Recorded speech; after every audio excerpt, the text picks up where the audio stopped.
Welcome to episode 39 of our series, where today we'll be diving into an incredible story of resilience and quick thinking under extreme stress.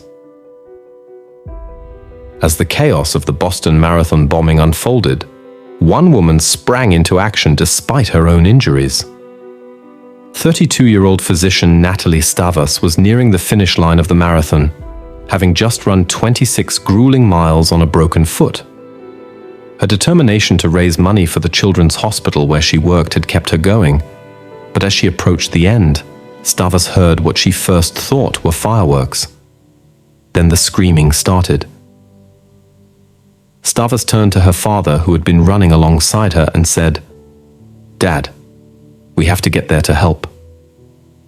Without hesitation, she leapt over a 4-foot race barricade and took off down an alley towards the scene of the second explosion. When Stavas arrived, the sight that greeted her was horrifying. Blood was so thick in the air that she could literally taste it. An abandoned stroller, a lone foot with no body. The carnage was overwhelming. But Stavas didn't let the trauma stop her. She began tending to the wounded, checking pulses and performing chest compressions on the critically injured.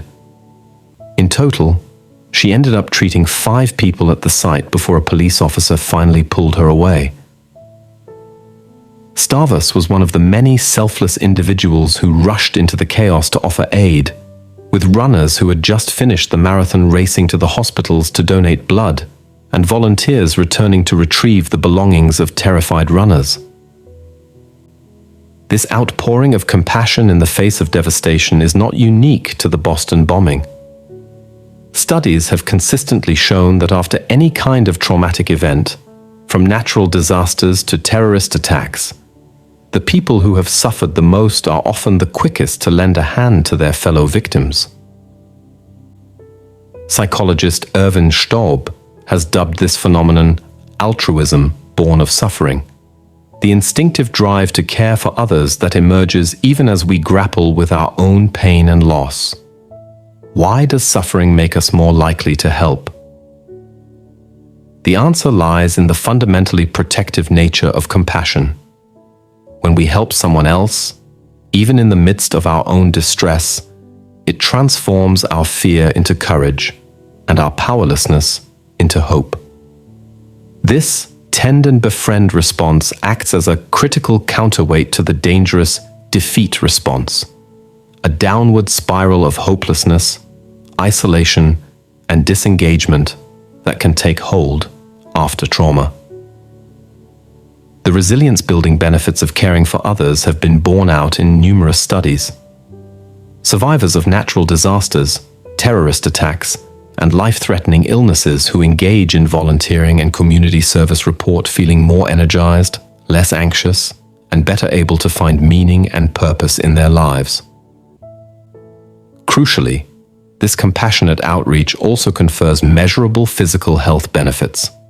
Research has shown that those who regularly help others are completely protected from the damaging effects of stress on the body, with no increased risk of illness or mortality. Remarkably, these resilience-boosting effects aren't limited to those with a natural proclivity towards the tend and befriend stress response. Even individuals with a genetic predisposition towards more self-protective fight-or-flight reactions can unlock their compassion circuitry and reap the benefits. The simple act of helping others, it seems, has the power to activate an innate potential for resilience within us all.